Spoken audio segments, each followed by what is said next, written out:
we go straight to pharmacology and pharmaceuticals. And when you look at the side effects of those pharmaceuticals, they give the exact side effects that we're trying to remediate or we're trying to reduce.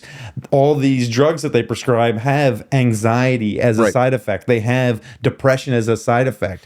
And when you bundle them together, I looked at this like drug interaction website that showed like you put in the drugs that you have and it'll say potential reactions, major, intermediate, and minor, and they had major interactions that were giving the exact experiences that we're trying to reduce. And I just thought, man, the side effects of nutrition, movement, and sleep, I don't think that they're going to be any.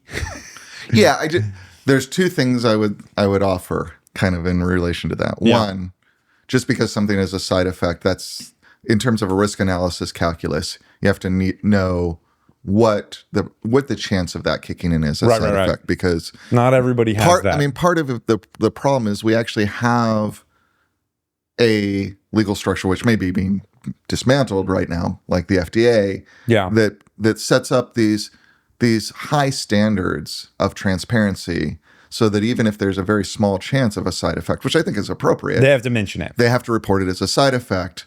But then you read it and you're like, oh, that crazy thing's a side effect. And, it's kind of like anything else we do in life. People, especially when they're facing a new high impact risk, they tend to be very wary of it, even though they're taking much more probable high impact risks in other contexts. I mean, getting on highways. Most dangerous thing. I see what you're saying. You know what I mean? So like you've got to have that. So that's one aspect. And I also think of it from sort of a realistic analysis and a practitioner's perspective. And I remember talking to my doctor once, and she was, we were talking about why am I blanking on what they're called? My blood. Your blood.